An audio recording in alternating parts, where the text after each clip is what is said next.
Las Vegas. This is NAB Show Live, produced by Broadcast Beat. Good afternoon. Greetings from Las Vegas, Nevada at the Las Vegas Convention Center. We're here for NAB Show 2017, and you're watching NAB Show Live. And this segment today, this afternoon, is Get the Whole Picture, Camera Technology and Virtual Reality. It's a clever name, eh, guys? So joining me today are experts. I mean, true experts. We have Michael Kittner from 360 Rise. Hey everybody, how's it going? We have Connor Hare, founder and co-founder and creative director, oh what the heck, from Perception Squared. The lovely Celine Tricard from Lucid Dreams, and Michael Manzuri, who is like mishpocha to me, as we say in Yiddish, like family for God's sakes, from Radiant Images. Thank you, everyone. One of the challenges, if not the challenge, is choosing a camera. As a matter of fact, in the interest of full disclosure, Connor and I are working on a new project along with his partner Alex Meter, and tonight we're going to spend a joyful and happy night from 5 o'clock to midnight testing cameras for the next project. Yes. Very dreary, guys. So in regular technology, and I'm just going to go right down the line, in regular technology, Michael, Radiant Images has made camera technology available to filmmakers for a long, long time. You jumped into VR. Fortunately, Radiant does these workshops, thank God, on Saturdays, but how many and what are the different types of VR cameras that are available for filmmakers shooting in VR? Well, there's as many solutions available as the creative minds set for us. Because the creative mind doesn't think in any box or any capacities of saying, well, I can't do this. They always want to push those boundaries. And those are the things that, for us, that's what's exciting for us. We're not interested in people that just want to shoot the traditional concepts. They're trying to create a new language, a new tone, and for us, that's where the excitement comes in. And for that, we have to have multiples of solutions. It's not just about even camera technology, it's also methods of creating. And some of it is extremely low tech. You don't have to always have technology. You just have to have innovation in the way you think about things and execute. A lot of VR we do is actually with one camera. You don't need to constantly shoot with a whole bunch of cameras. It just depends. It depends on the circumstances and what the creative is trying to do and how they want to execute it. And what is frankly, their budget in post and what's their budget in capture. Okay, so we're going to get to post in a minute. Celine, I'm going to go to you. You shot Under the Canopy. And you had some major challenges. Can you talk a little bit about what Under the Canopy was and what your challenges were and what camera you used? We're not endorsing any cameras because we have to have our options open all the time. We may never use the same camera twice. Yeah, so Under the Canopy was a documentary we shot in the Amazon rainforest over the course of 1 month. Very remote. We literally slept in hammocks in the middle of the jungle. The project was co-produced by Conservation International, a non-profit, and Jaunt. Jaunt is one of the big VR camera manufacturers out there. Their camera is named the Jaunt One. So we had 2 of their cameras, but you're raising a very good point. I mean, depending on the kind of the shots you want to do, there is different camera out there that can achieve it. So despite the fact that this was produced by Jaunt, we had 2 of the cameras, but we also had different cameras. We had a GoPro-based rig for drone shots, just because the Jaunt is a very heavy camera, so it's difficult to do drone shots with it.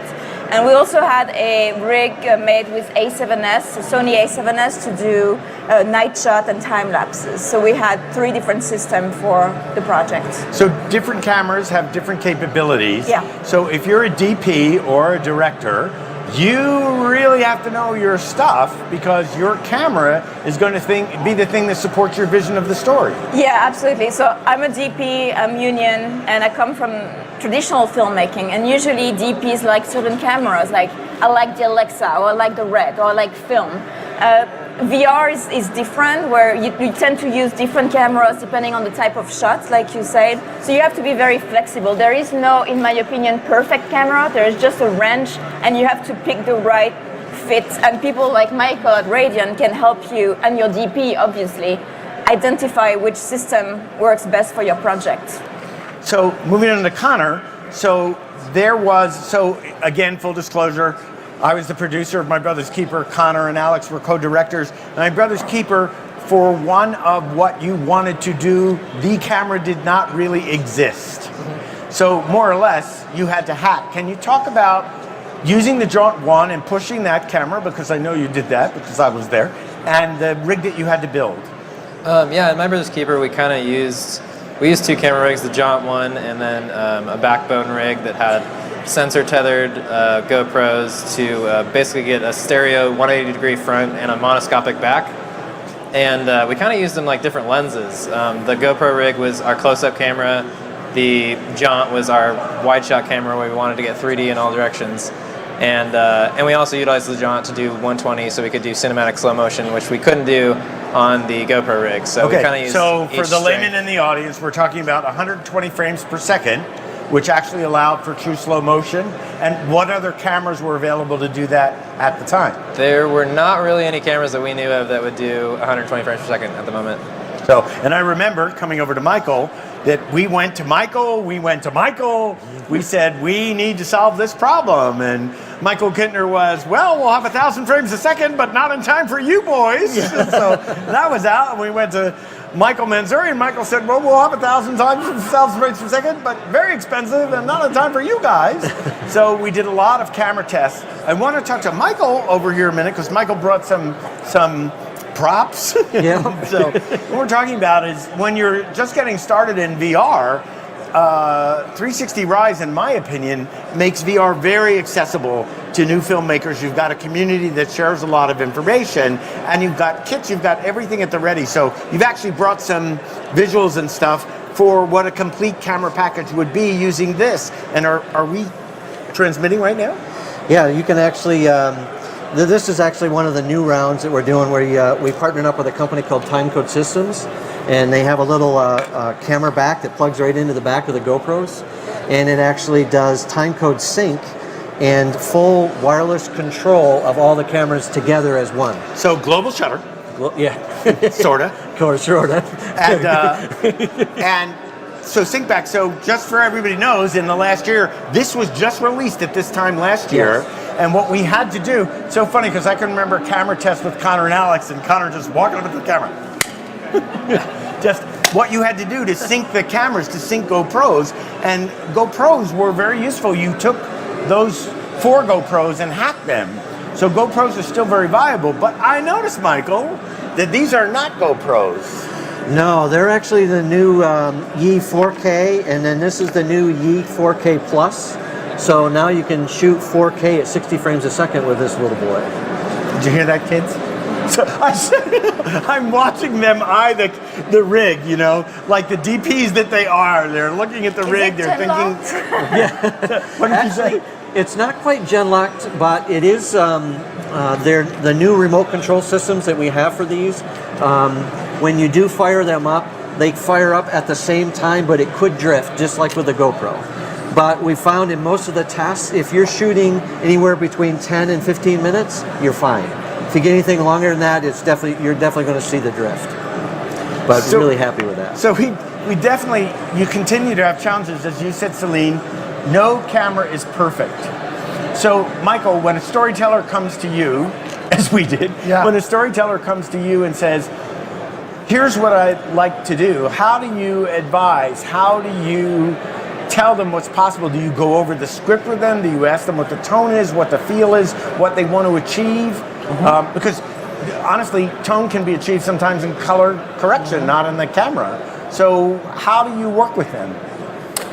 Yeah, so first step is to really listen, really understand what the creative objective is. Is it, you know, sometimes it's not about just telling a story. It's how you make people feel, and that's different. That's texture. That's more powerful. You know, we live in a world that we see things, and that's, you know, the conscious. But most directors, most creatives, they want to deal with the subconscious. They want to impact people at a deeper level, and that's how you feel. Like good stereo, when you watch good stereo, great movies, you feel something. You feel like it has an effect on you. So that to me is where the tone comes in. And I think part of the collaboration that we have with Connor and you was that we really tried to understand what was the main objective and why you really had to shoot. First of all, why you want to shoot 360.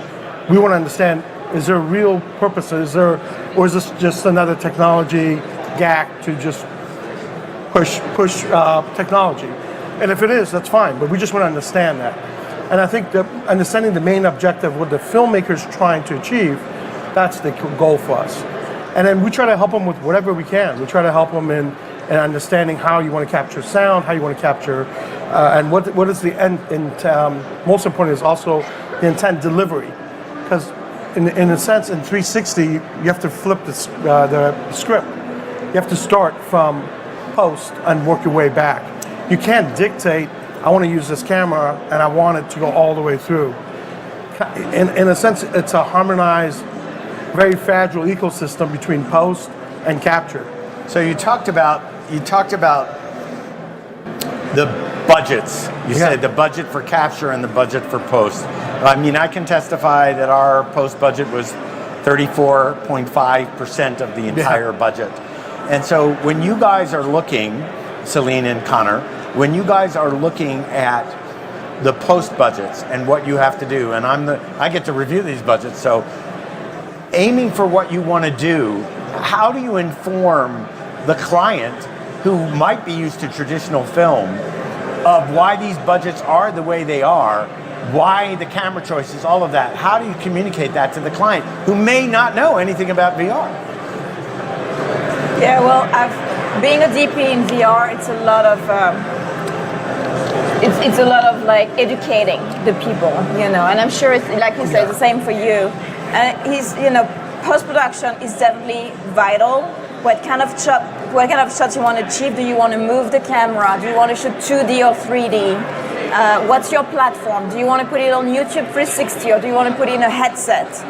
All those decisions will kind of identify what's your workflow, what's your post, and what's your camera. So it's not like, oh, I want to shoot with the Alexa and we'll figure out the rest later. It's the other way around. So yeah, and budget, it's very hard for producers to understand the cost of VR when it comes to post-production. The stitching, more specifically, is expensive.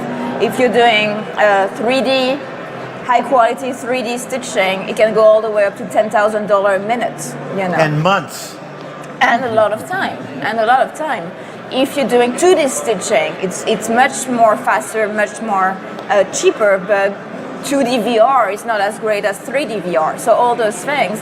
And now more and more people are using cloud-based stitching solutions, but they don't understand that this is not the final movie that will be made magically in the cloud. Or completely automated without errors. Yeah, exactly. So you get this file, you think it's over, and then you start realizing you have all those artifacts, and you have the top and the bottom, and then you still have a lot of work to polish it. You guys actually shared the same issue of artifacts and top and bottoms with what you were shooting. I found it very coincidental. You had leaves, we had leaves. Yeah. So. Yeah, we both on both those projects. We were using the Jaunt in a very difficult environment for computational stitching, so it was difficult for the computer to calculate the depth in with all the complex details that were in the jungle. And just to throw something in here forest. of how things are put together, you actually prioritize what you can correct according to where it affects the story, and the stuff that you can't correct or would take a lot longer, you may leave behind. Yeah, it's a trade-off. Yeah. Or make sure it's in the back. I'm very sorry. I just want to say there's a lot of people out there that will tell you they're great stitchers and they're making amazing low prices, and then they show their demos and it looks amazing, and then you start realizing that there's no movement in the frame or everything is like 10 feet away from the camera. So yes, the stitch is freaking perfect, but as soon as you start moving the camera or you're shooting in a forest with details and leaves and trees, and that's when stitching becomes very expensive. So just beware of those so-called stitchers that will try to sell you their services for a low amount of money. It is expensive, it is a lot of work. So speaking, well, I got to move to here. This could be like a 2-hour conversation. Speaking of stitching. Yes. So, Michael, you just released, again, what I love about 360 is a great way to get into the business. Yep. You make things so available, but now for the first time you have a stitching program. Yeah, we have matter of fact, we have a small video on it if it is available. Yeah, is it on the queued up? Can we 360 run that? Livecast, video by chance? But what that allows you to do is after the stitch, we got parts of different segments that we're putting together. But which one is it, Michael? It's the 360 Livecast. 360 Livecast. And what that, and here it is here. So what you can do is in real time, you can actually stitch the content together and be able to literally stop the content, overlay text and graphics live on the fly, and be able to render all that stuff out very quickly and move it inside the projection automatically.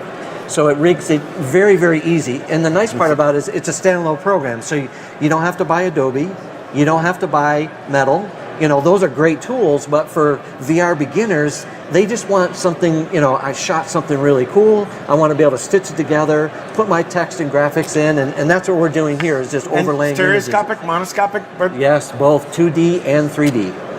Excellent. So, and this is NAB, so we discussed retail pricing on the floor. So the price? Actually, the price is going to be less than $200. And when is it going to be released? The editor is released as of this week. We also have our own photo stitcher and video stitcher, which is going to be released in the next couple weeks as well. And how large is the community? Because it seems to me there's been a lot of sharing of information over the years. Your filmmakers that get in, they learn something, they share it.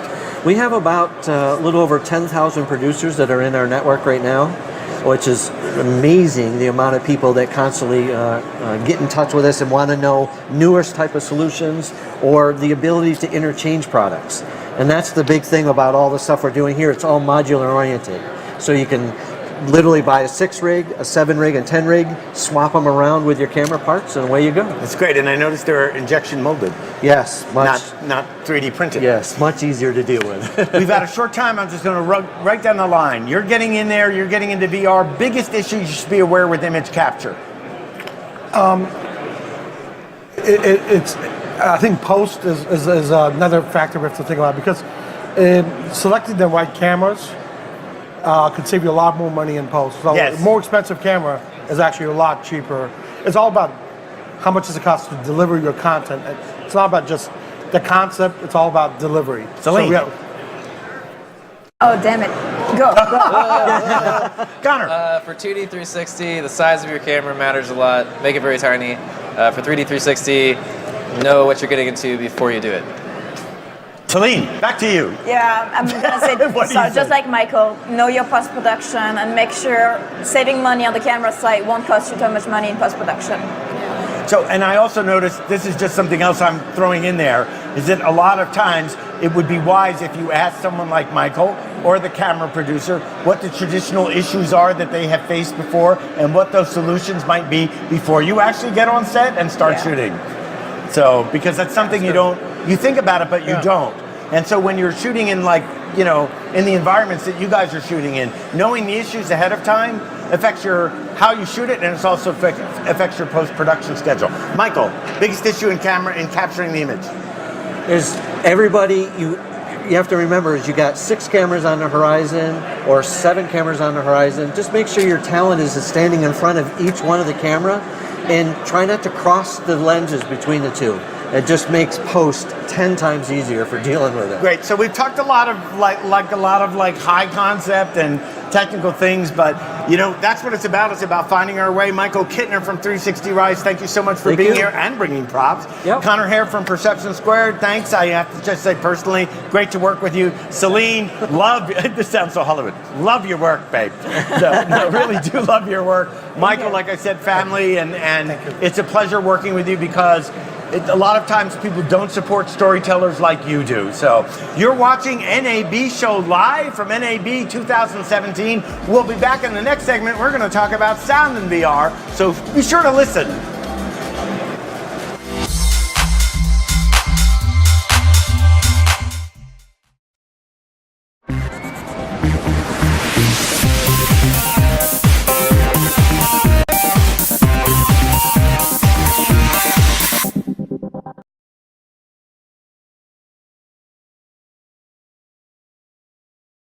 Hi, I'm Jesse Rodino, and I'm a media communications student here at Full Sail University, and you're watching NAB Show Live, brought to you by Broadcast Beat.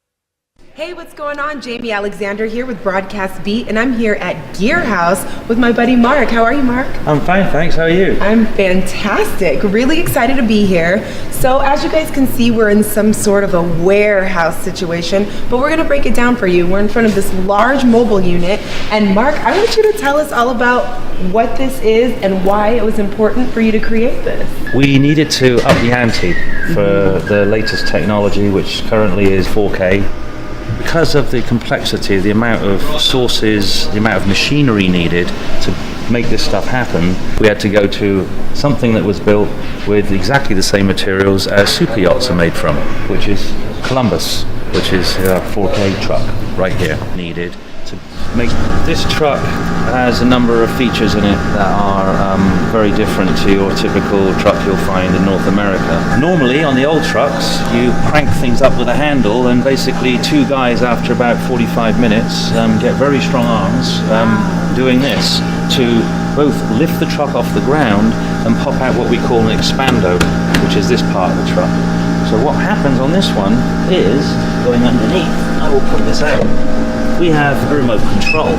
And what this remote control does is we stand off, we hit a button, and this truck deploys 4 hydraulic legs, and then the whole truck lifts itself off the ground. When it's happy that it's level, it pops this side out here by itself, and the floor folds down. And this truck deploys... Okay, this looks great. So this is the recording area. What makes this different and special on this mobile unit? We utilize EVS, who are a well-known survey company, and what they do is these machines enable us to record multiple sources of 4K or HD, and we're able to record them so the client can walk away with their own hard drives of what we recorded all day. But more importantly, or as importantly, we also do replays here. These are typically generated at a station like this. What makes this different is that we're able to move these stations anywhere around this truck. And that is mainly thanks to a system we've implicated in full here called VSM. So VSM is made by a German company called Lavo. What's important about that is this truck has so many sources, video and audio coming into it. We handle 4,096 by 4,096 audio cross points, and then close to 1,000 video cross points. A human being is in charge of all this, and we kind of got to the point where honestly we're kind of asking too much of a guy, as you could imagine. Right. So we have a brain that sits over all this called VSM that enables us, once we've told the brain how many sources there are, what they do, where they go, video and audio, and if you add all that up, and I just told you, you're looking at like 5,000 by 5,000 right. sources. A guy has to tell the brain at the beginning what these sources are, and once it's in, that took us quite a long time to do, but the beauty of it now is when we want to move any source to somewhere else, and even change the way the panels are configured, so if someone's used to it a certain way and they want to move either down there or down the back end of the truck where we're going after, or anywhere in this truck, we just press a button and all of a sudden they get the same layout in front of them, they get the same panels, and we can do that very, very quickly and easily. And that makes people happy. The truck where we're going after. Effectively, this is a 15-person control room. Again, because of what I said earlier on about VSM and the way that we can manipulate and move easily certain positions, working positions, operational positions around a truck, we've kind of given people a palette, for want of a better word, of a production palette. So they walk in and we go, who do you want where? We're not telling them where they go. Yes. And that's a big, big difference. So this monitor wall is pretty amazing. Is this in 4K also? Yes, it is. This happens to be the only all 4K monitor wall currently in North America that we know of. We've done our research, so I think it's safe to say it. Thank you so much for spending your time showing us this remarkable creation. And Not at all. gosh, so much more to come, right? Yes, indeed. Yeah, keep them peeled for sure. Ryan Salazar here with NAB Show Live. We have a very special guest right now, America Ferrera. How you doing? Good, thank you. Trying to keep my voice here in Vegas. So congratulations! You just got the Television Chairman's Award at NAB Show today. That's right. So how does that feel? It feels great. It's an incredible honor to be recognized by the Association of Broadcasters, and you know, to be honored specifically for the representation that the work I've been lucky enough to do has created in the industry. All right. So Ugly Betty, that was an awesome show. That's when I first learned of you. You've got to be proud of that. But now you're working on another show. Yes. And it's your baby. Well, kind of well, kind of. It was my infant. It was someone else's baby. Right. Justin Spitzer, who worked on The Office for 6 years, created this wonderful show, and it's about, everyday people working at a Cloud9, insert Walmart, Target, and in kind of big box store. And it's just about people from all walks of life, coexisting, and there's so much room for humor, but also for smart, poignant commentary. Not necessarily, there's not necessarily a message so much as it is so many people's different perspectives on any given issue, and mining that for the humor. And so I hear that you're really big on women's issues and Hispanic issues. I think that's really awesome. Thank you. And so you're very involved with the community. I've been involved with a number of communities, and I'm really big on just like people. I'm big on people being represented and having a voice and feeling empowered, and I've done work with women people and with Latino people and all other kinds of people. All right, excellent. All right, America Ferrera, the one, the only, right here in a hidden location at NAB Show. Well, back to the studio. Hi, I'm Bob Cornelia, Senior Regional Manager for Blackmagic Design in Mount Laurel, New Jersey. And you're watching NAB Show Live, produced by Broadcast Beat.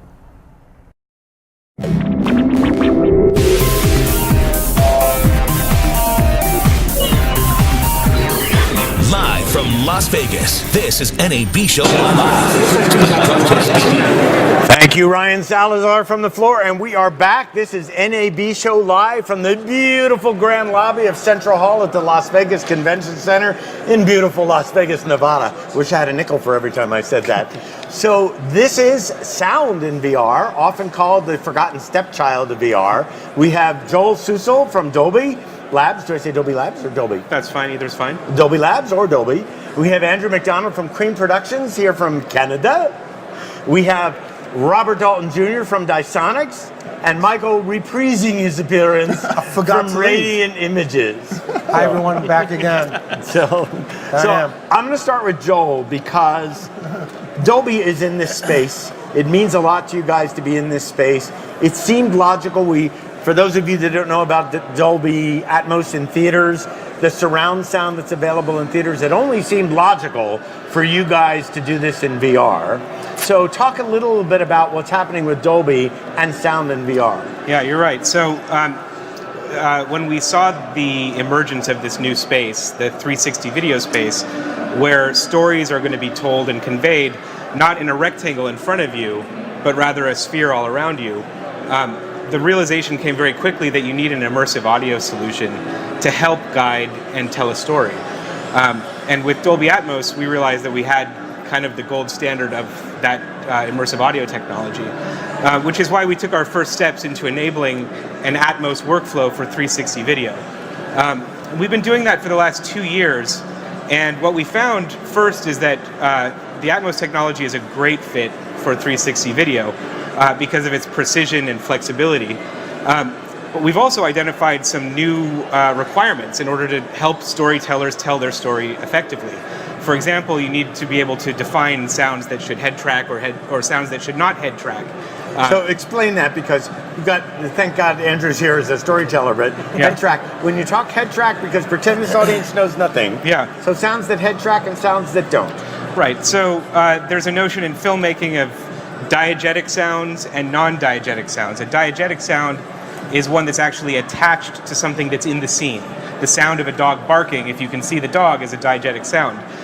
The sound of a narrator or background music, for example, is non-diegetic. And so in order to tell a story, you need to use a mix of both of these types of sounds. The diegetic sounds are what we call scene relative, like the knock on the door, knock on the table.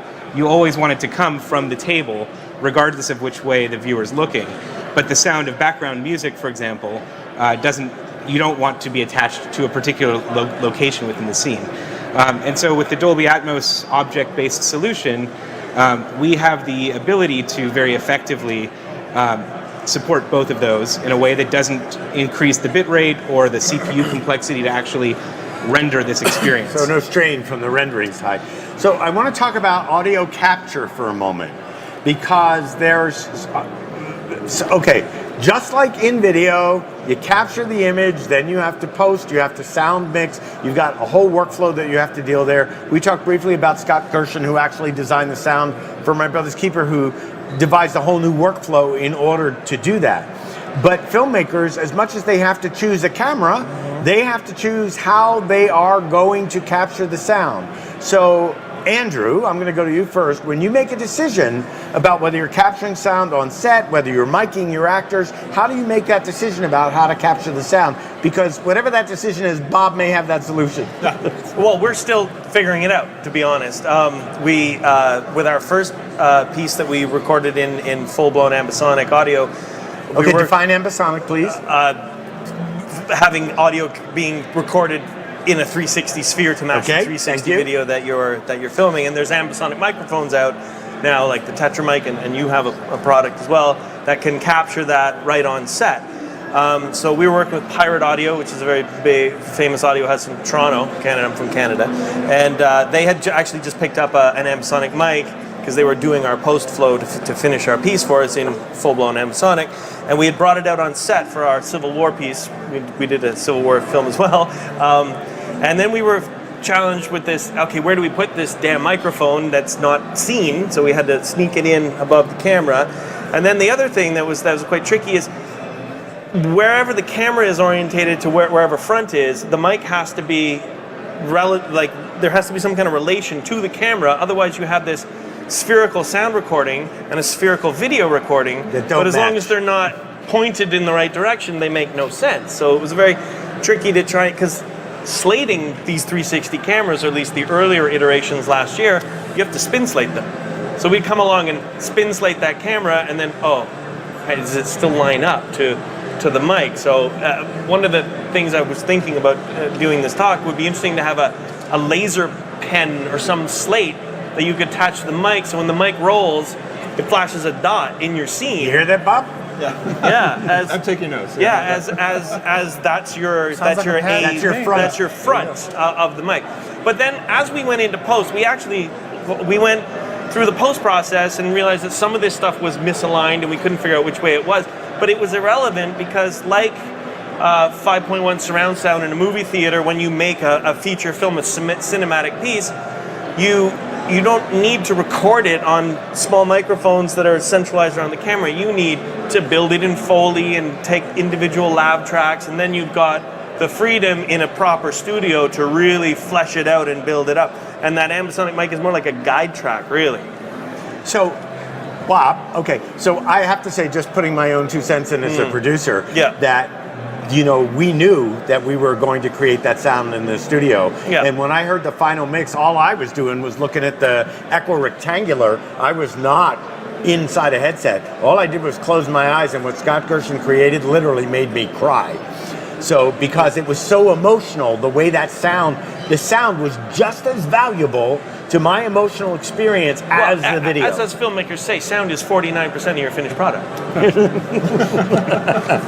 Bob, why should I not use an onboard mic that comes with the cameras? I'm not advocating either or. I'm advocating for both, really. So one of the things that we focus on is using new kind of microphone array capture systems. And so there's some, if you've heard of ambisonics mics that employ 4 microphones, that's a really common one. As you start talking about higher order ambisonics, there's more microphones that are kind of on the surface of a sphere, capturing a lot more data, a lot more kind of post-production computation, try to build that scene together. And then there's all different types of arrays that you can use, but the core kind of thread, the common thread to all these things is that there's multiple microphones on some system. What we advocate for doing is capturing that, because there's when you're capturing a scene like this scene here, there could be potentially hundreds of thousands of different sound objects in the scene, and if you really want to capture that experience, placing 1,000 objects around in the scene sometimes is just not feasibly possible. The best natural capture system is to capture a live event as it happens, all the ambience of the sound. But you're not going to capture all the actors' dialogue with that. You can't get that microphone close enough to do that. So we work on something which we call hyper reality, which is taking these multiple sound-filled microphones like an ambisonics microphone, or we have our own format, which is a motion-tracked binaural microphone. And then motion-tracked binaural microphone. It's another sound-filled capture, and it's capturing audio in 360 degrees. Another format, another kind of capture technology. You can go back and forth in between ambisonics and motion-tracked binaural. You can export to all these different formats. So a lot of them are all interchangeable. Just kind of different microphone configurations. But then you take these lav mics or you take the lav mics and you take these sound-filled mics and you align them properly. So you get this really powerful reinforcement. And when you do that properly, you get what we call this kind of hyper reality. You get all the natural ambience of that live experience, but you get that nice, precise, clear dialogue that you want. I see, yeah. So you can combine the two, yeah. And these guys are going to do business together. Well, yeah, to answer your question, like our solution is just fix it in post, right? So you just the tools can realign. You can rotate those sound fields around, either by ear or some more technical to where you kind of get things properly. Here's a challenge I had in a piece that we've just recently finished, where we've got 2 people who are yelling at each other. One's pointing a gun, and the other person's here, and I've got the camera right in between them, and they're both on lavs. And I've got overlap dialogue, and so when we're trying to mix it in full-blown ambisonic audio, when this guy's talking and this guy's talking at the same time, this guy's voice is being picked up on this guy's lav, right. Even though we've separated, like here's left and here's right. I'm starting to hear this guy on this guy's lav, so now it's like breaking the illusion of like this guy's coming from over here and this guy's not. Yeah. So how do we fix that? Well, I think so when you start out, you have to make sure that you capture a really clean signal, because that's going to essentially be an object. Yeah, but Joel is shaking his head because what's that? The actors will overlap, and that's part of the dramatic scene, and you want to keep that, that's right? Reality, too. That's reality. That's how we talk. Right. Yeah, it's like, how do you isolate that guy's lav from this guy's lav?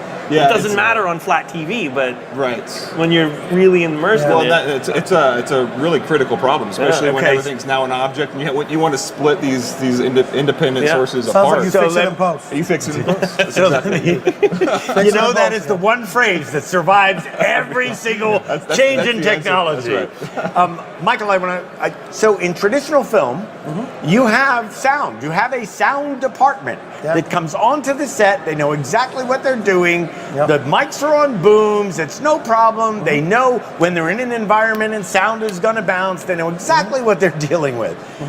I have yet to encounter, now I'm not talking about a sound designer, but a sound department in VR.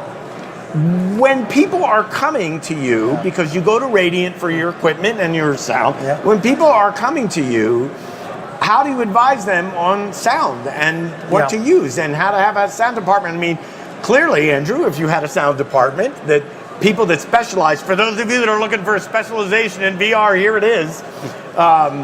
Clearly, that could have been very, very useful because it's someone who's experienced in that. And maybe Bob can advise you, but Bob can't be on every set to actually tune.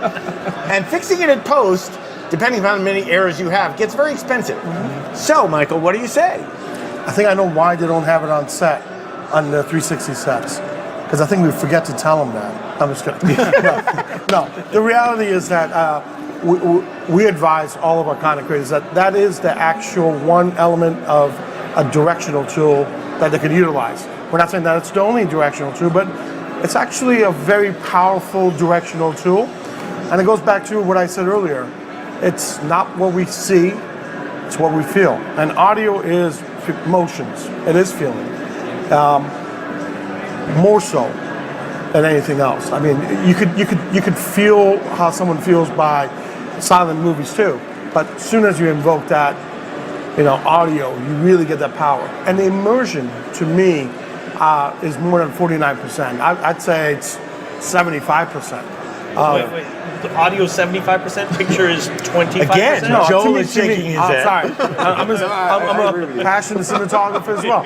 But the reason I say that is because I've done a lot of experiments where I just closed my eyes and I felt more I was there than seeing the image. That's what seals the deal for me. It's the immersion of sound. It's so a good sound designer. It's so well done, and yes, that can be done in a studio, but you still have Andrew's issues. I want to shift to format for a minute. God help me. So delivering, there are some platforms that we deliver to Dolby. There's a TBE file. I mean, this is sound is my blind spot. So they ask me about picture, but so for a content creator. We know you're in Samsung Gear VR, correct? What platforms is Dolby in? So our technologies are application-based, and in North America, we're deployed with a partner called Jaunt, which is an application that runs on a number of different platforms, including Android for Daydream, Android for Gear VR, iOS, and on the PC with the Oculus and Vive. Yep. So we have full coverage across those headsets with Jaunt. And so go ahead with your question. No, I was just because it's very challenging when you're delivering. It's challenging enough to deliver the video file, Yeah. And now you have to deliver a different sound file according to the platform that you're on, unless you're going with John. Yeah. Little Star does a lot of transcoding, but you still have to give them the sound files. So you might have one or two video files that you've nailed, or a ProRes file. In some place, someone may not take a ProRes file, but you've got that, and then you've got 5 sound files that you've got to get out with that. So it's so labor intensive. I'm just saying. Yeah. So that's one of the real challenges for the next step of 360 video is operationalizing it, because I know, everyone who's played in the space has done something heroic to make it work. And heroics are great for demonstrating experiences, but they're not things that you can repeat again and again. And really, for this industry to be successful, it needs to be cost effective and operationalized. And if you think about, as you said, delivering a meaningful experience, there is such a diversity. As we just mentioned, there are mobile devices in different types of headsets. There are PCs with different types of headsets. There are game consoles with different types of headsets. You can consume 360 video in a browser using your mouse to scroll around. You can use it on a mobile phone with the magic window where you move it around, or you can put it into an HMD with different headphones. And then, as you mentioned, every platform has its own audio solution, if you will. And so that creates a tremendous challenge in terms of diversity. And really, the problem is wanting to have a reliable and consistent output. Well, and I got to speak, I'm sure speaking for Andrew as well, but I got to tell you, as a storyteller, you want your sound to do what it was designed to do. That's right. And so when you are said, when someone says, well, this platform, send a stereo file, you're like, because you hope that stereo file will do something of what you originally intended.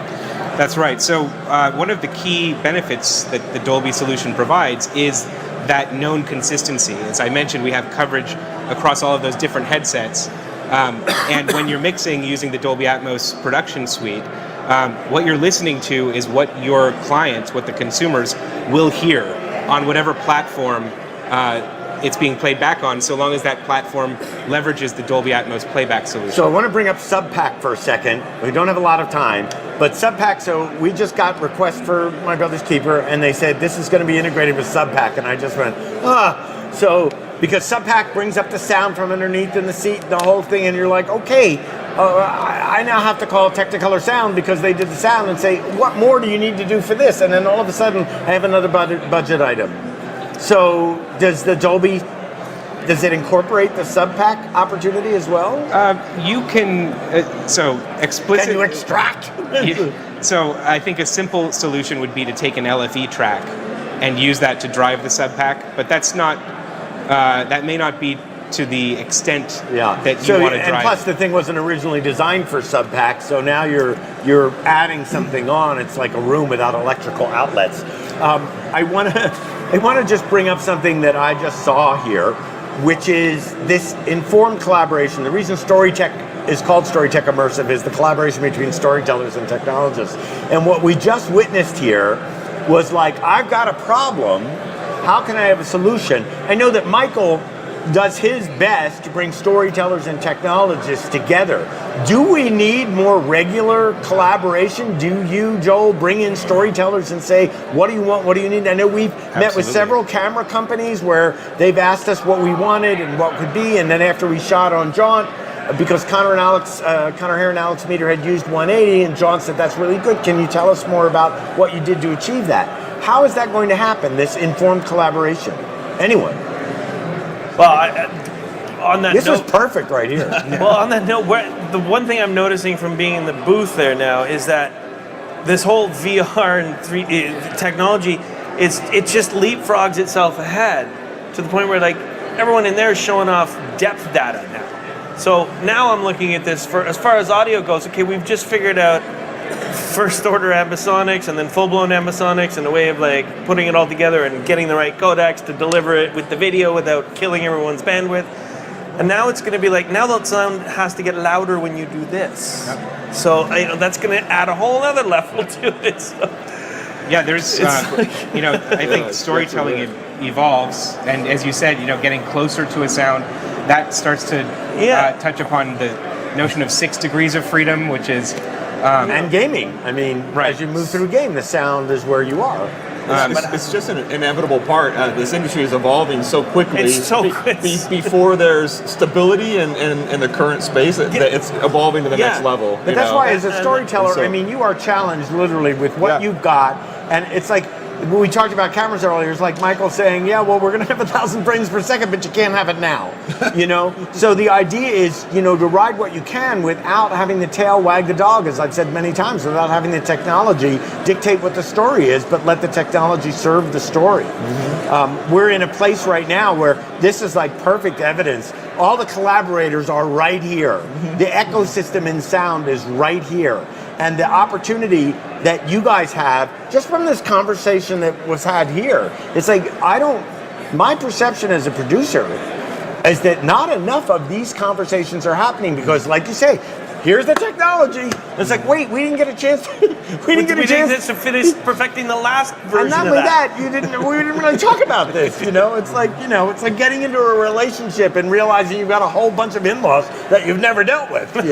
So okay, we are out of time. Michael Manzori from Radiant Images, Robert Dalton Jr. from Dysonics, sorry, so exciting. Andrew McDonough from Cream Productions and Joel Suso from Dolby Labs. Thank you all so much for being here today. And thank you for joining us on NAB Show Live. We've had a great day. The show is great. If you're not in Vegas, then watch NAB Show Live. Thanks so much. Thank you.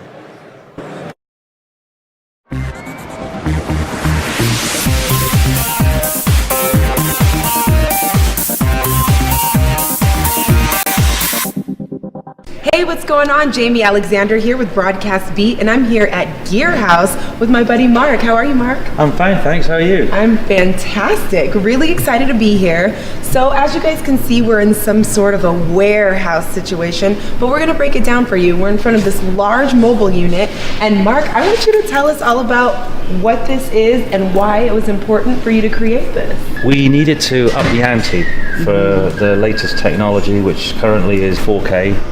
Because of the complexity, the amount of sources, the amount of machinery needed to make this stuff happen, we had to go to something that was built with exactly the same materials as super yachts are made from, which is Columbus, which is a 4K truck right here, needed to make.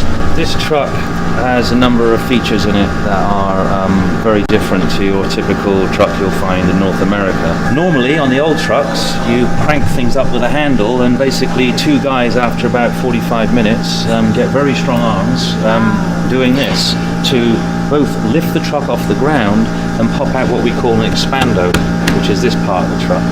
So what happens on this one is, going underneath, I will pull this out, we have a remote control.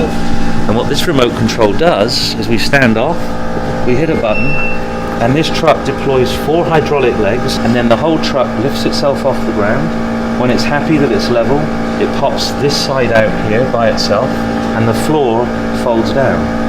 And this truck deploys... Okay, this looks great. So this is the recording area. What makes this different and special on this mobile unit? We utilize EVS, who are a well-known survey company, and what they do is these machines enable us to record multiple sources of 4K or HD, and we're able to record them so the client can walk away with their own hard drives of what we recorded all day. But more importantly, or as importantly, we also do replays here. These are typically generated at a station like this.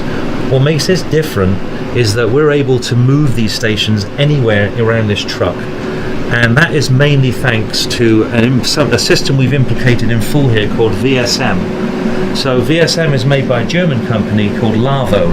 What's important about that is this truck has so many sources, video and audio coming into it. We handle 4096 by 4096 audio cross points, and then close to 1,000 video cross points. A human being is in charge of all this, and we kind of got to the point where honestly we're kind of asking too much of a guy, as you could imagine. Right. So we have a brain that sits over all this called VSM that enables us, once we've told the brain how many sources there are, what they do, where they go, video and audio, and if you add all that up, I just told you, you're looking at like 5,000 by 5,000 sources.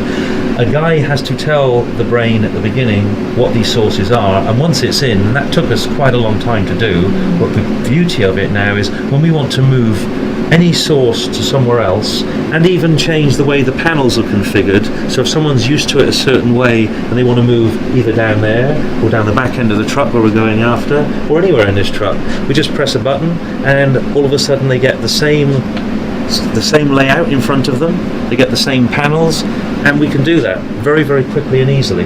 And that makes people happy. The truck where we're going after. Effectively, this is a 15-person control room. Again, because of what I said earlier on about VSM and the way that we can manipulate and move easily certain positions, working positions, operational positions around a truck, we've kind of given people a palette, for want of a better word, of a production palette. So they walk in and we go, who do you want where? We're not telling them where they go. Yes. And that's a big, big difference. So this monitor wall is pretty amazing. Is this in 4K also? Yes, it is. This happens to be the only all 4K monitor wall currently in North America that we know of. We've done our research, so I think it's safe to say it. Thank you so much for spending your time showing us this remarkable creation. And Not at all. gosh, so much more to come, right? Yes, indeed. Yeah, keep them peeled for sure. I'm Kerry Sanders, a correspondent with NBC News. I'm in Tampa right now, and you're watching NAB Show Live.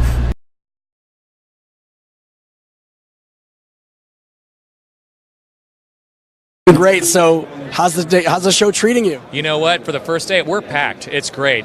We've got great crowds here. We got great crowds at the booth, and we're actually streaming on live. We've got thousands of people watching on live as well. It's So great. you guys have all sorts of presentations this week. It's more about than the product, but you're actually giving best practices and everything. Well, I think what the artist does with the paintbrush is much more interesting than the paintbrush. So, and we really sell a very elaborate paintbrush. And you're right, we've got 28 presentations from 20 different artists.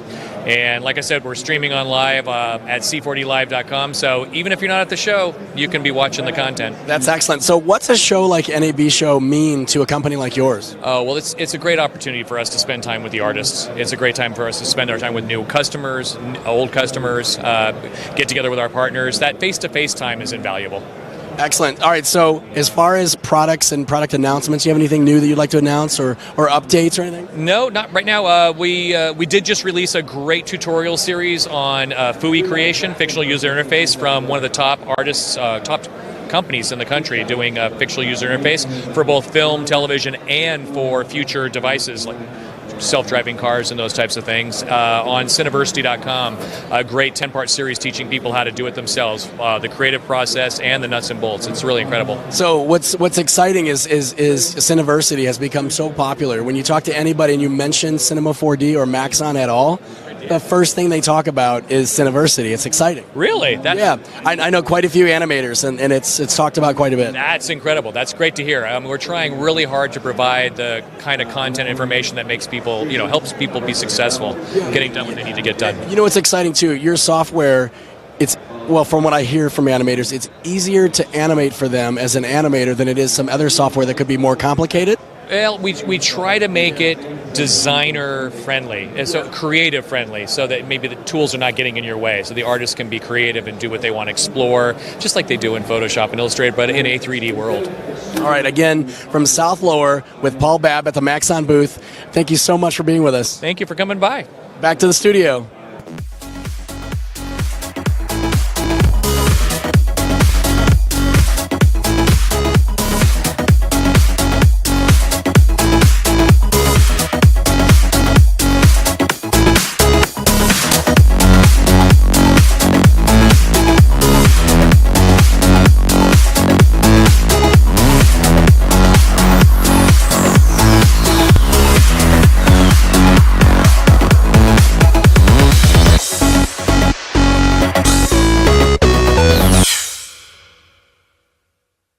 Hi everyone, this is Christy Kruger, anchor and health reporter right here at WPLG TV in South Florida, and you're watching the NAB show live.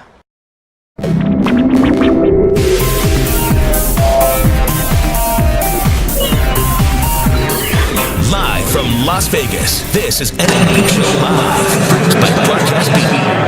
Broadcasting live from Las Vegas, this is the 2017 NAB show. I'm trying to keep my voice going here. Struggling, but I'm doing it. Give a round of applause for Brian Scheel. How you doing, sir? Hi, hello, thank you. All right, thank you, both of you. Thank you. Yes, sit up front. Can we get up front, please? All right. Get me started. All right, so Brian Scheel has built a career as one of the most diverse content creators in streaming video. He's a stand-up comic and a streaming video producer who has created entire live webcast productions for the American Music Awards, MTV, VH1, and is the Magic and Comedy Club in Hermosa Beach. That's great. Yeah. So talk a little bit more about what you do and how you got started. All right. Well, I got started in entertainment, in production, in like 1989.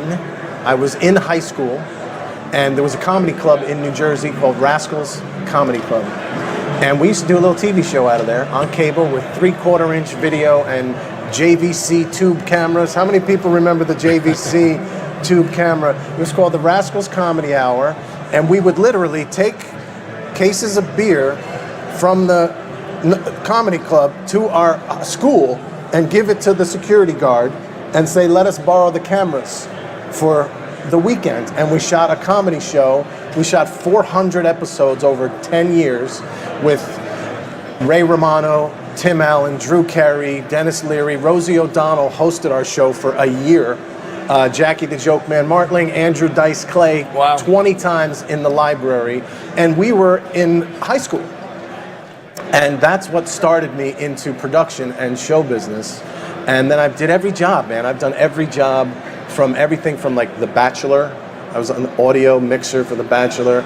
Ended up A1 on Ridiculousness for MTV. And there's this guy that works at MTV, Jeff Jacobs is his name. Jeff is floating around here. He's a big New Tech TriCaster guy. Okay. And we were doing MTV Movie Awards, and I was working on Date My Mom on MTV, if you remember that. You remember Date My Mom, sir? No. Okay. And Jeff pulled my coat, and he said, you should find out what the New Tech TriCaster is, and you should get one and learn it. And that was 12 years ago, and I've done some form of live streaming or recording with the New Tech TriCaster for the last 12 years on MTV Movie Awards and the music awards and countless MTV live streams for Comedy Central, BET, VH1, CMT, and the New Tech TriCaster sort of kept me in the game, kept me ahead of the curve, 10, 15 years ago. So as far as new tech gear goes, let's talk about what you have. It sounds like you have an arsenal of new tech stuff. Well, I'm loving the NAB right now, but I'm finding out the new arsenal is coming down the pike too. Sure. I'm on the Advanced Edition 8000, which is a great machine, and also we have the 860 Advanced Edition and the 460. We own two of those, and we're using them all the time for all kinds of broadcast shows. We just did The Voice, first show, The Voice season for NBC 2 weeks ago. Everything from that to like international corporate meetings with real presentations. Sure. So it's really keeping me employed and it's keeping us busy. So I'm on the 460. We have two of those. We have an 8000. We have an 860, all on the Advanced Edition version 2. I also have two TriCaster 300s that are one's in a church and one's in a temple.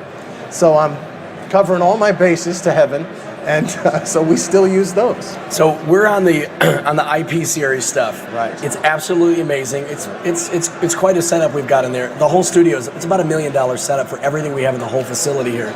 But the IP series setup, we've got the Media DS, which allows us to stream through Bright Cove, and we're going to the world, the masses. We're expected to go about 1.2 to 1.5 million this week using the Media DS. It's quite exciting. Right. But we also have the IP ingest hardware, and then the 8000 and the VMC1. It's the hardware is amazing because you have to usually terminate cables. At least that's what you expect as an old school engineer. Yeah. And now it's IP based. It's on a network. It's amazing. Yeah, I spent most of my day at the New Tech booth, which is in the South Hall, and then I watched the interview with Andrew Cross here, which was great. And I did take a look at your studio. So the IP series is next, and I'm getting into that.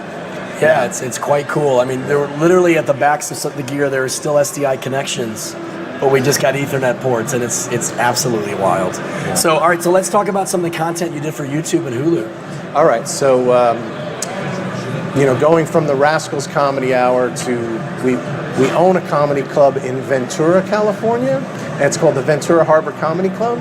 Sort of kept me in the entertainment side of things for that long. I put a TriCaster in there. And we opened in 2006. So we went through the mortgage crisis of 2008, and we kept our club open by live streaming comedy shows. Oh, wow. Yeah, on Hulu. And also YouTube was just starting to pay creator content back then. And our channel is called Stand Up Bits. If you see it on YouTube, it's called Stand Up Bits. Those are all my shows. And it literally kept the comedy club open through 2008, 2009. And then we streamed that also on Hulu for a full year. It's called West Coast Comedy on Hulu. They rebranded the same show. All right, so let's talk. So you're using TriCaster, and what respect? Like, what kind of cameras are you using? Are you using PTZ cameras, or you're not using NDI yet, even though you're on Advanced, right? Right, that is correct. Okay. Well, I am using NDI on the Advanced Edition. We just did on an 8000 show for Microsoft. We have when they said I have a kind of widespread entertainment and corporate company. Uh-huh. So we had 4 Skype callers coming in over NDI on the 8000 for Microsoft Technology Center in Irvine just a couple weeks ago. So I am using NDI in that respect, and we use NDI on smaller shows and to bring in what used to be IVGA for presentations. So we are using that often. Excellent. All right, so you've done The Voice. I think it's amazing. I see that you've worked at the Microsoft Technology Center studio as support director. I mean, you've done all sorts of exciting things. So talk about your career. What made you get into this? Well, it was having to pay the bills and having to stay into production, trying to keep the comedy dream alive. Instead of a lot of actors or performers will take side jobs and in unrelated fields. And I was able to stay in the entertainment field by buying a TriCaster. We're using a lot of different style cameras. I never got married to a camera style, but buying that gear and streaming the shows and being able to monetize the shows, that's what kind of kept me in the business. Okay, excellent. So, as far as TriCaster, what kind of cameras do you use? We have everything from the Sony FS7s. Okay. Now we're using those to EX3s. We're still using those. I have the Panasonic. I think it's the GH550 PTZ cameras. Oh, sure. So we use a couple of those in the club, and they're working now. They're working today. Well, so speaking of live streams and all that, Facebook Live is actually here at NAB Show. They've got a booth. Google is even here. I mean, it's amazing the evolution of the broadcast industry, right? There's a lot of streaming online that's going on, and Broadcast Beat is centered around live streaming. So it's so exciting to see the evolution of all the everybody in this industry. Who are you streaming to right now? Right now, we're streaming live to nabshow.com and broadcastbeat.com. And no Facebook. No Facebook. No Facebook. Yeah. I just did the Facebook presentation at the Telescope booth. Sure. And it was with the people from Facebook for their best practices for Facebook live streaming. So I just did that, and I ran here to do this. So they are here. I was just with them. Awesome. All right. So how do you deliver the content to folks? Most often, we will record the line cut in the TriCaster and also do a backup external record. And it depends what platform you're going to. If you're going to YouTube and you're streaming a full HD 5 meg stream, that could be your client's content. Sure. Right. That's good enough. Facebook, you're still at 720 right now. If you're streaming that clients typically want to get the HD version of that. So I'm recording it within TriCaster and delivering that, aside from the online live content. So from multiple clubs or just one club? Or I will record the line cut, and then I will record the line cut clean with no titles. So if I have to fix it later, I have the line cut there. If I'm on the 8000, I will record multiple sources and multiple cameras, but in general, it's the line cut that I record and deliver. And what's so cool about TriCaster, and NewTek products in general, is they make it so you can have multiple you can record clean and whatever, and not have problems. And the switchers are so tough and sturdy, and it's just amazing. Exactly. I'm doing the ID channel. It's called IDCon in New York in 2 weeks. Oh wow! And they're doing a presentation like this at the festival at the IDCon, and their challenge they set forth is record the line cut. In case there's a legal edit that has to be made, record the ISOs and everything, pull the drive from the TriCaster, put it in a drive dock, edit it real quick, do the fix, put it out to another TriCaster, and we play it as if it was live. Oh yeah, and as live, yes. And we just did the Nickelodeon Kids' Choice Awards, and we were streaming to their YouTube and Facebook. And all of these networks that are doing the live streaming now, at the 11th hour, the legal standards and practices group comes in and they tell us, you have to add a time delay, especially it's the Kids' Choice Awards on Nickelodeon. They can't drop the F-bomb. And so, we've got to have a time delay in that. So I'm in there, they'll tell me this the day of the show, and it's a Sunday. And it's like, look, this job has been quoted. So I pulled the 3-play machine out of the truck, and I set up the TriCaster 3-play, and I just delayed the stream, and that's it. And there was an F-bomb that we had to mute, and we were going out live. Oh, that's there. great. I actually did not realize you could do that, but that's awesome. I mean, that's a pretty typical function in your radio or television or whatever, Right. But I didn't realize that was able to do that. That's great. So is there anything about the NAB show? What's your favorite thing at NAB show? Let's talk about that. Or what's your favorite hall? My favorite. What I mean is the technology, not specifically the hall. So, South Hall's big on posts and storage solutions and workflow and asset management. And Central has a lot of audio, and there's a lot of lights and cameras and lenses. And North, of course, has a lot of other great things too. Like there's the ad technology pavilion this year. I've been to NAB, I don't know how many times, 20 times. I've been here forever. And being that I used to do sound. I used to work here for the Johnny Jib company. I ran the jib for Johnny Jib many times here. So and I tell people that are doing this or getting into this or want to be a TD on a TriCaster or want to do a show, get as much diverse knowledge as you can as far as lenses and camera and audio, because whatever goes wrong, they're going to look at you and you've got to know how to fix it. And that's everything from comms to the teleprompter to everything. So I can literally walk every hall and I'm like, oh, that's the that's the Clearcom booth, that's the RTS booth, that's the Lectrosonics booth. I need to get some more antennas. So my favorite one would be hard to determine right now. I mean, I love them all, and I mean the New Tech booth. I spend most of my time there now because I'm getting up to speed on the NDI with New Tech. I find it interesting that New Tech happy hour is going on right now, and they booked me here because they didn't want me to go to the happy hour because the last year. Yeah, the guys in. Steve in the control room right now is talking to my ear. What is going on? They're having the happy hour there, and we're in, right. Steve, how come we're here? Last time I won't do the Jägermeister again. I think I just saw Mark running across the hall. Right. There, so, yeah, pretty funny. I wish I was making this up. Exactly. No, it's pretty popular for little after around 5 o'clock parties. Oh, by the way, I have passes. It is Vegas. I have passes to the Laugh Factory. If anybody, I'm going to leave you a bunch of passes. We got 2-for-1 passes to the Laugh Factory at the Tropicana. My good buddy runs that club, and I know a lot of comedians in town, so we've got those. We're handing them out. All right, cool. Well, again, Brian Scheel, Entertainment Services LA. Thank you so much for spending some time with us and sharing your New Tech experience. It's been great chatting with you. From Las Vegas, streaming live, this is Ryan Salazar on NAB Show Live. We'll be back in just a little bit. Have a great few minutes.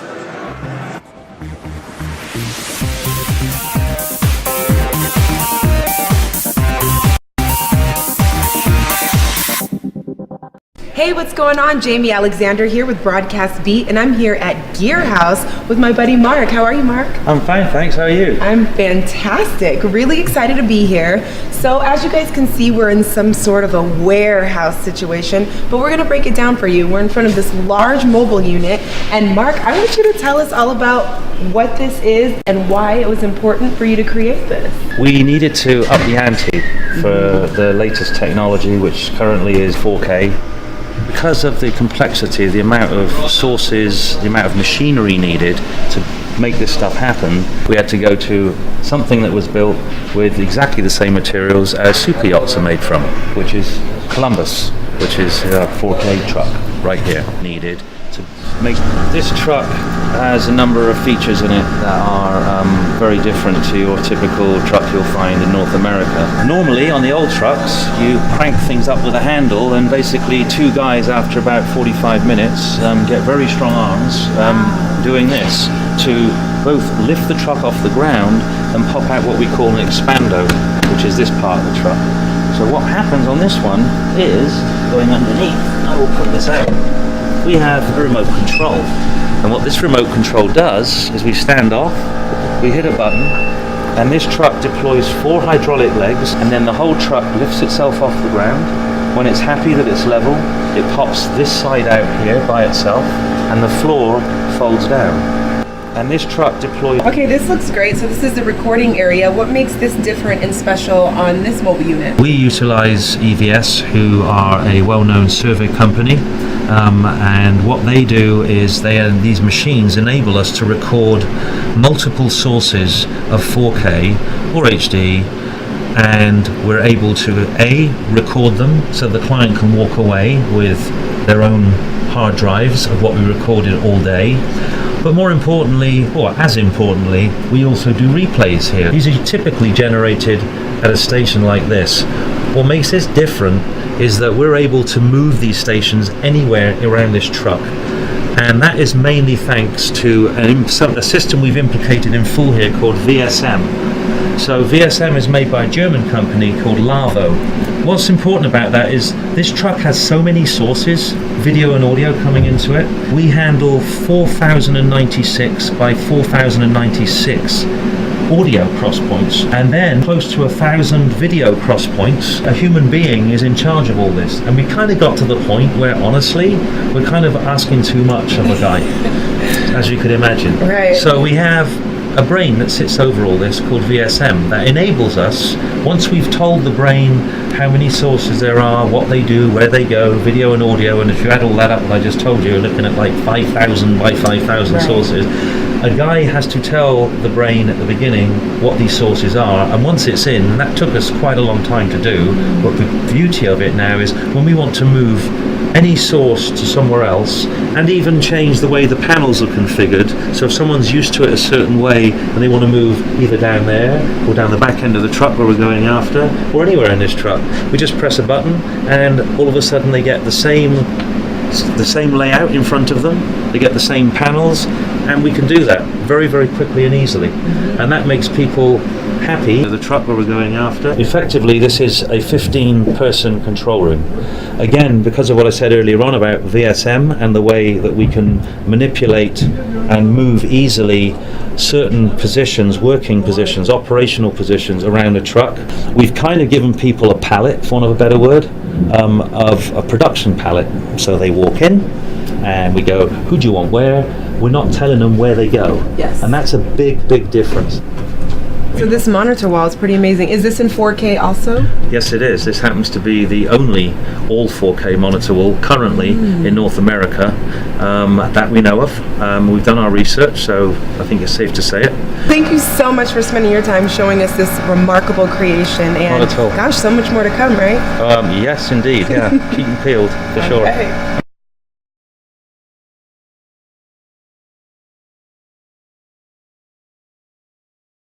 Ryan Saddles here with NAB Show Live. We have a very special guest right now, America Ferrera. How you doing? Good, thank you. Trying to keep my voice here in Vegas.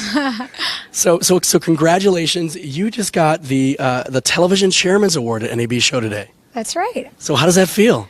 It feels great. It's an incredible honor to be recognized by the Association of Broadcasters, and you know, to be honored specifically for the representation that the work I've been lucky enough to do has created in the industry.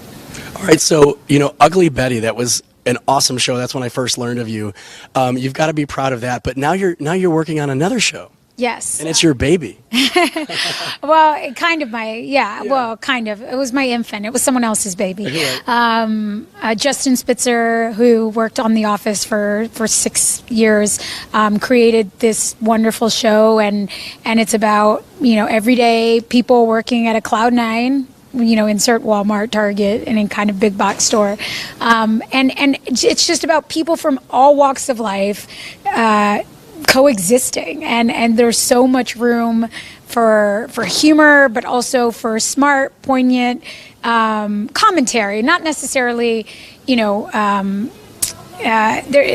not necessarily a message so much as it is so many people's different perspectives on any given issue, and mining that for the humor.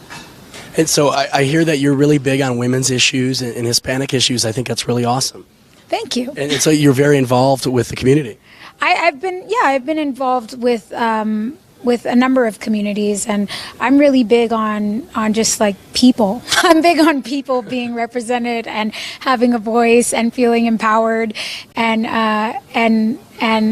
I've done work with women people and with Latino people and all other kinds of people. All right, excellent. All right, America Ferrera, the one, the only, right here in a hidden location at NAB Show. Well, back to the studio. I'm Kerry Sanders, a correspondent with NBC News. I'm in Tampa right now, and you're watching NAB Show Live.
Ryan South Lower, we have Paul Babb. How you doing, sir? I'm good. How about you? Doing great. So, how's the show treating you? You know what? For the first day, we're packed. It's great.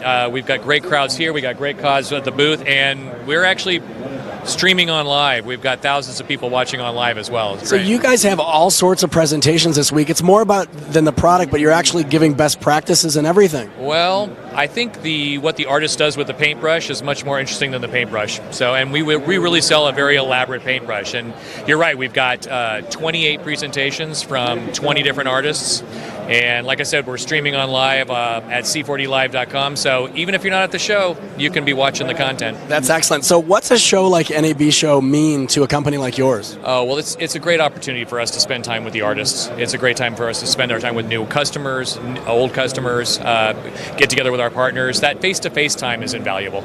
Excellent. All right, so as far as products and product announcements, do you have anything new that you'd like to announce or updates or anything? No, not right now. We did just release a great tutorial series on FUI creation, fictional user interface, from one of the top artists, top companies in the country doing a fictional user interface for both film, television, and for future devices like self-driving cars and those types of things on Cineversity.com. A great 10-part series teaching people how to do it themselves, the creative process and the nuts and bolts. It's really incredible. So what's exciting is Cineversity has become so popular. When you talk to anybody and you mention Cinema 4D or Maxon at all, the first thing they talk about is Cineversity. It's exciting. Really? Yeah. I know quite a few animators, and it's talked about quite a bit. That's incredible. That's great to hear. We're trying really hard to provide the kind of content information that makes people, helps people be successful getting done what they need to get done. You know what's exciting too? Your software, from what I hear from animators, it's easier to animate for them as an animator than it is some other software that could be more complicated. Well, we try to make it designer friendly, so creative friendly, so that maybe the tools are not getting in your way, so the artists can be creative and do what they want to explore, just like they do in Photoshop and Illustrator, but in a 3D world. All right, again, from South Lower with Paul Babb at the Maxon booth, thank you so much for being with us. Thank you for coming by. Back to the studio. Hi, I am Takaya Evans. I'm currently at Full Sail University taking part of the film degree. You are now watching NAB Show Live, produced by Broadcast Beat. Hi, everyone. This is Christy Kruger, anchor and health reporter right here at WPLG TV in South Florida. And you're watching the NAB Show Live.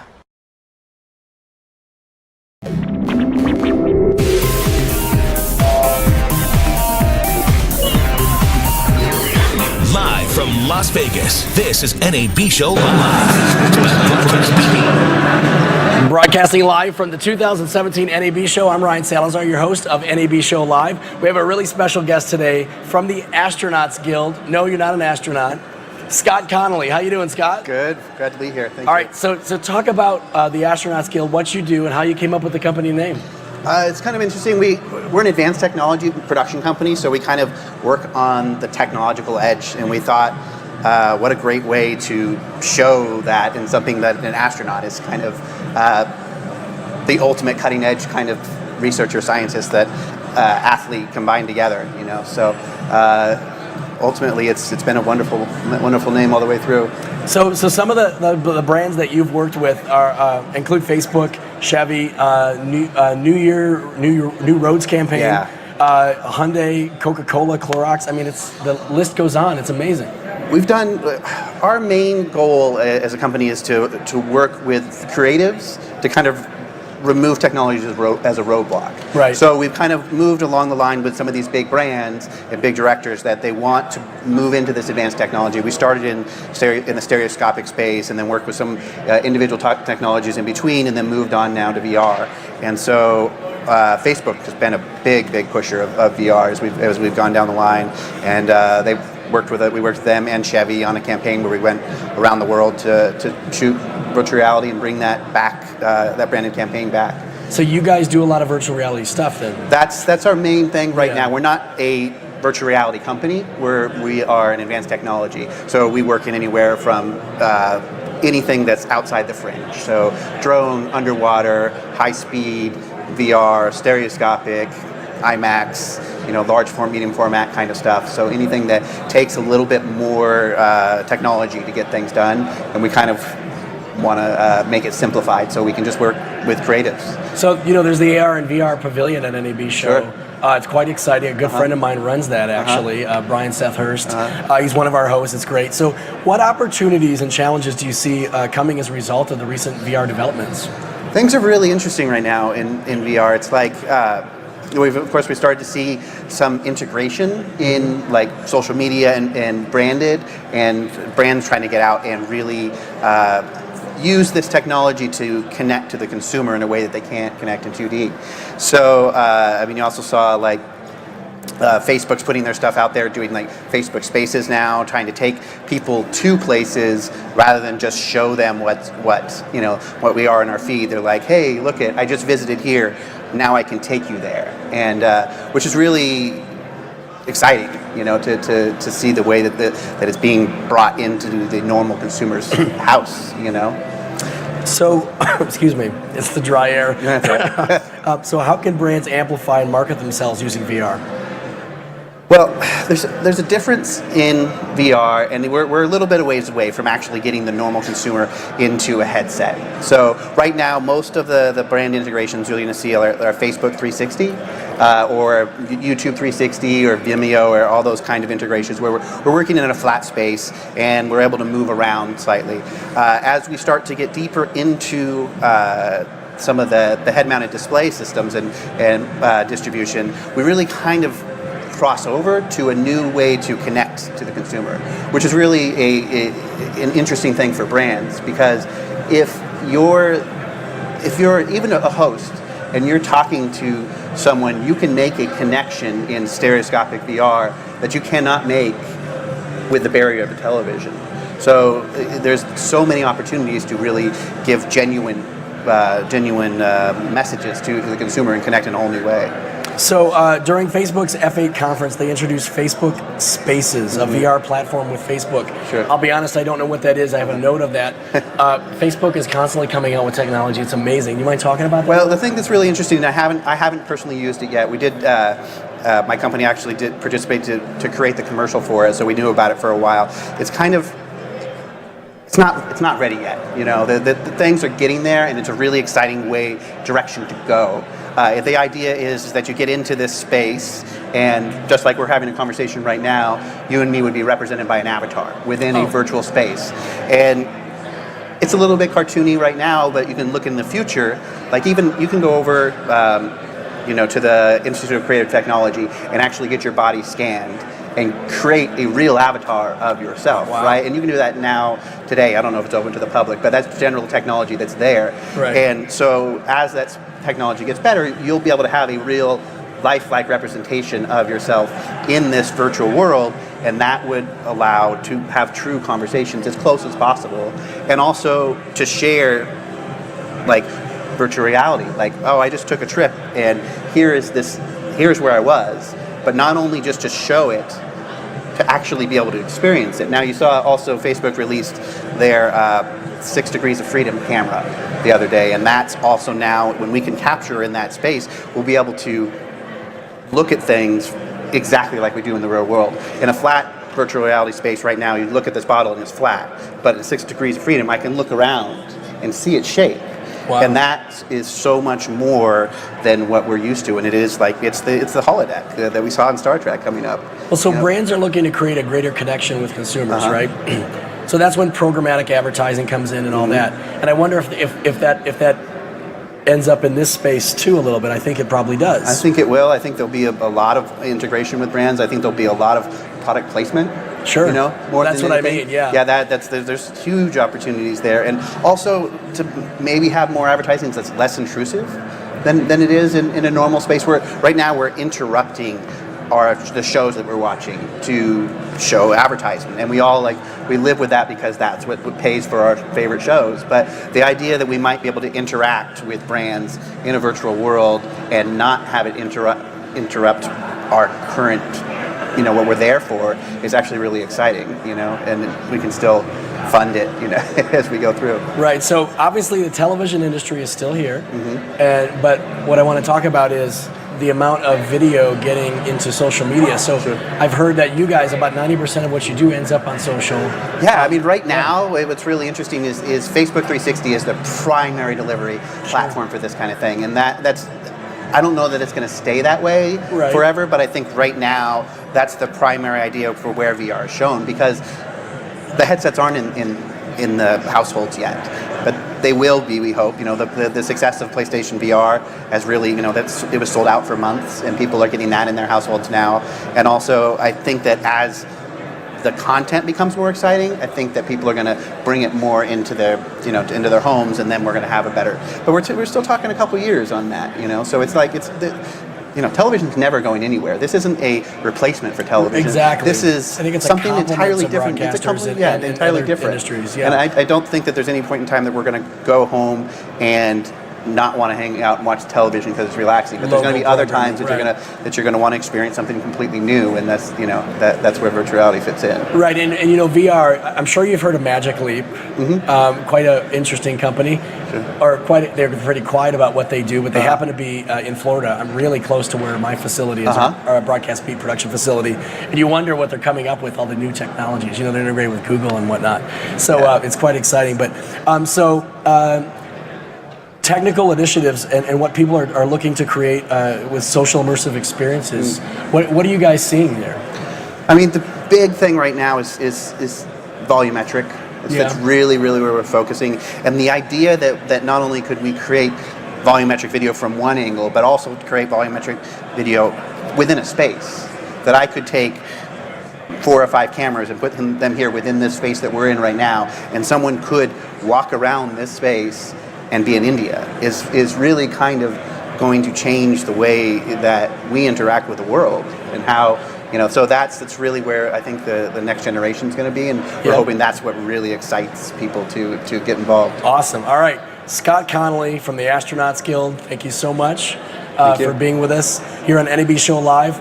You got to check out the rest of the show. I'm sure you're just getting around, right? Yes, absolutely. I mean, it's day one, right? It's getting going. It's rocking. I have been pacing the floor like crazy today. For those of you following us online, obviously stay tuned to nabshow.com as well as broadcastbeat.com. You can follow us on Twitter at broadcastbeat as well as at NAB Show. We'll see you soon from the Met 360 studio at NAB Show. We'll see you tomorrow.